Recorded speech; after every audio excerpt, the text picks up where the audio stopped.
last time, the first time Sir Vito here is in the Clark, is 10 years ago.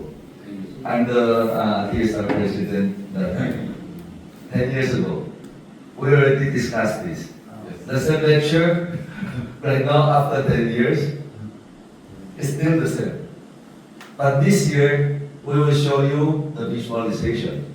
This is the negative 120 from here. So you can move plus 30 or minus 30. Okay, plus 30, 120 plus 30, 90. Right? Plus another 30, 60. When you move the injection angle, you will see the wide open throttle area. There will be a significant changes on the horsepower response.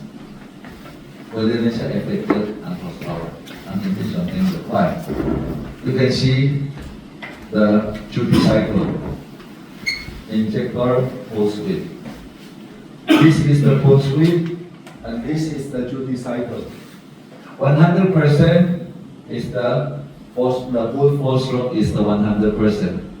Imagine when the fuel full sweep goes wider up to here. So how many percent left? 10 to 15%. Ito lang na wala.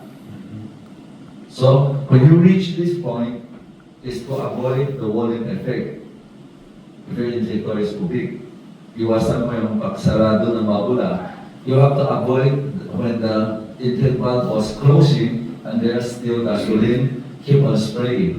Israel keep on stacking on the valve intake side and flaming into your muffler, causing the exhaust item.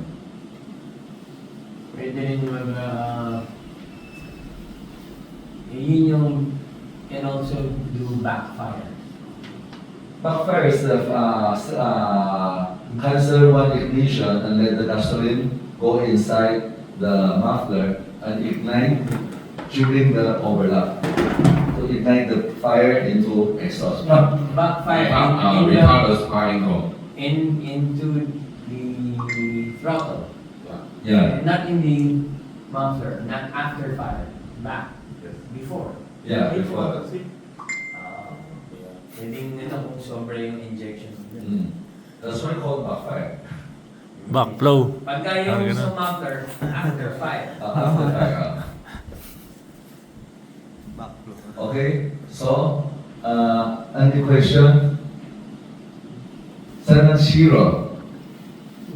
Ito yung zero. Negative 60 worse than negative 60. So negative 120 is over here. So negative is up to 300. So other than why there is a positive. Positive counted from here on the TDC after the intake before the power stroke. So all the positive from 0 up to 720. That's where the injection angle start point.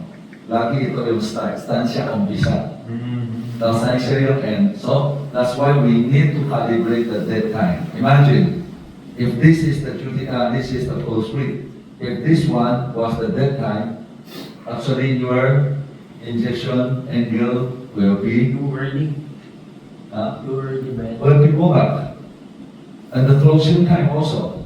You shut it down, even though it's shut down, it's still going down. It's going to expand more. Going shorter still. So the actual signal is here, is going shorter, just like the duration. And guys, yeah, the noise is all up. Headline was away. Both sides. Easy yung weight. Oh, kasi may dead time.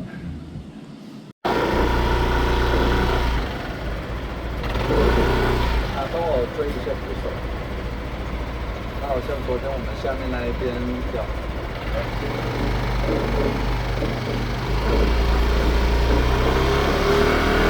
Paano humahaba siya?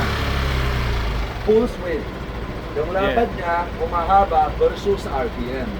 Anong kahaba ang bubugay niya bago siya ma-shutdown? Alam naman yung calibration value tayo? kailangan siya umaiksi. Bakit? Pag tumatawid siya dito,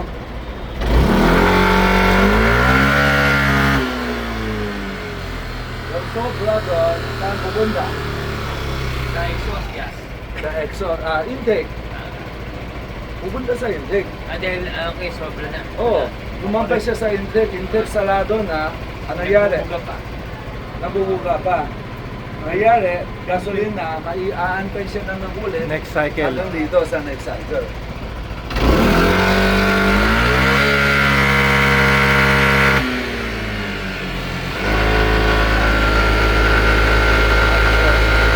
Maliit ang overlap. Sakto siya sa exhaust stroke. Ano siya? Ayayin mo muna na tinatapon sa puso.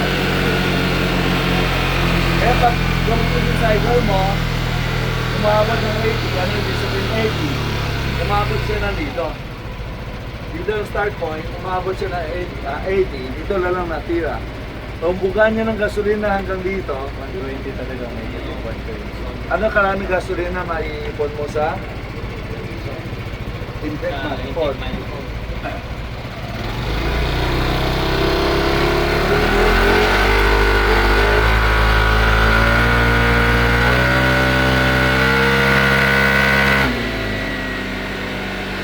That's the fuel of So going on, 我们这边把它的全开的时间下面，我们可以全开那一边把它调过来零度。 Ito, binabago yung ano, injection angle. Yung ginawa zero, negative 120 kanina. Okay. 120.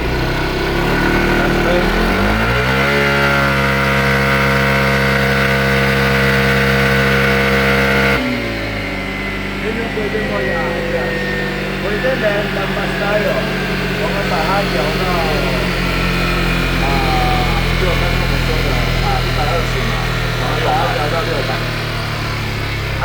ano yari pag ginawa mo 600? Gagawing 420. Okay. 420. Negative 1. Nakita mo yung kanina parang Tumalon.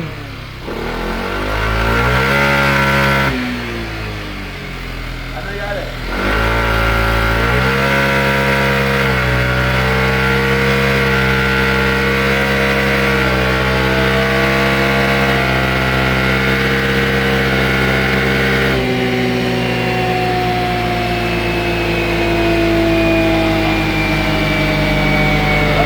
Sermon.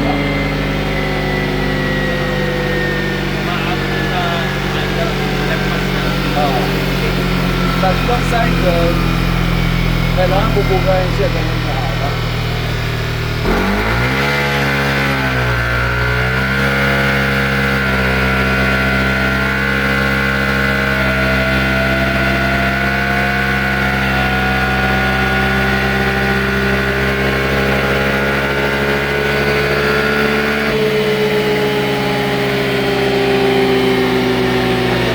So yung injection angle, negative 120. Pagdating ng full throttle, 420, nagkakaroon ng gap doon sa ano dito. Erratic na konti. Sa horsepower, nasa kaliwa. Natin horsepower.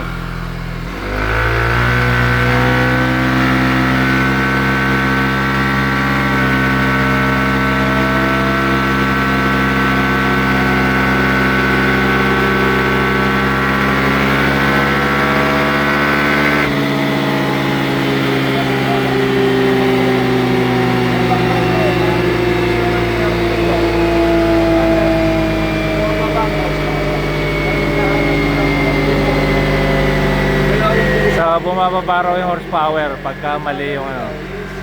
Epekto ng maling Wala siya kasi pumapasok. injector ano angle. Pwede raw malusaw. Okay? So ito yung demo natin ng injection angle 我们拿回路全部打得好。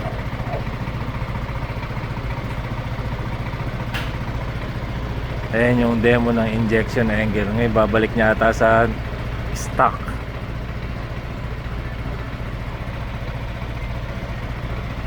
Back to stock. So, yung ina-adjust natin,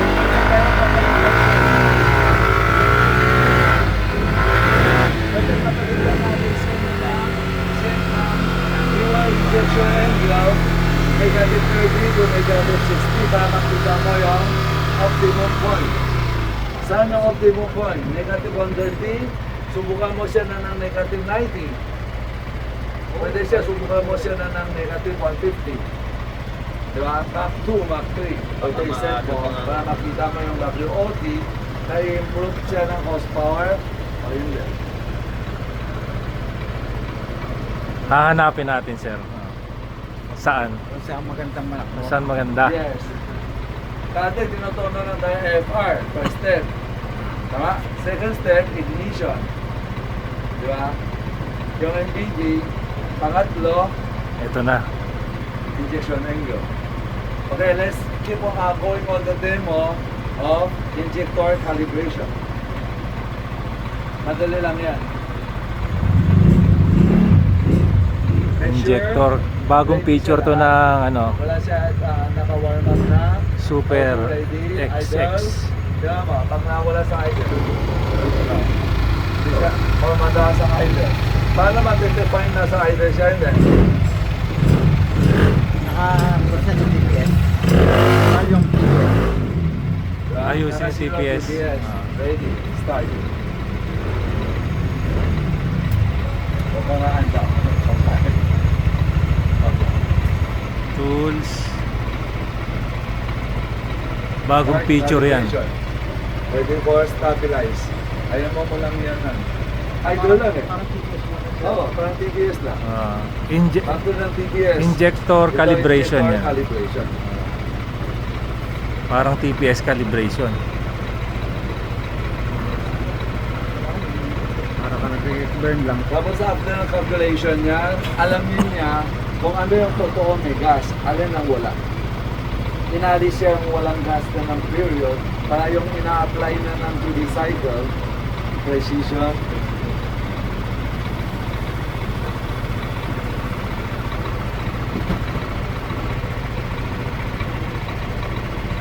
Kaya iba yung technology sa switch, not switch is deployed. Kaya iba.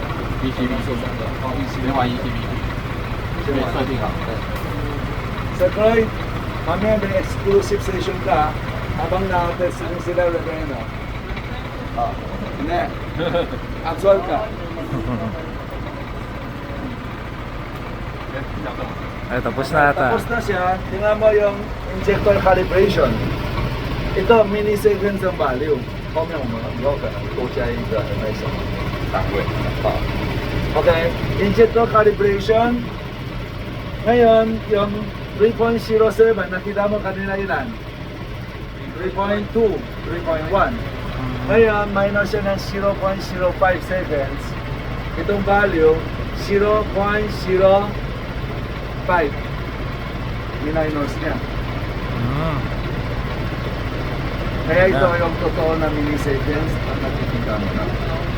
Hindi na 3.12, 3.18 ang value. Ina-adjust na lang.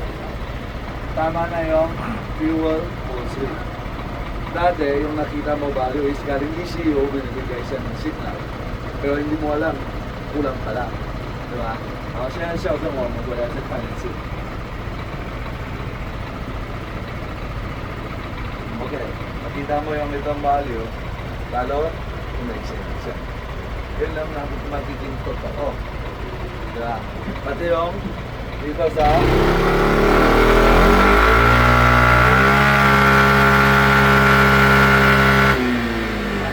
ang engine point niya? Yung aircar, ang correction naman ngayon ng budget aircar, black yes ang black lady. Kaya imbes na magiging mangyari, higher definition ang magiging shoot natin.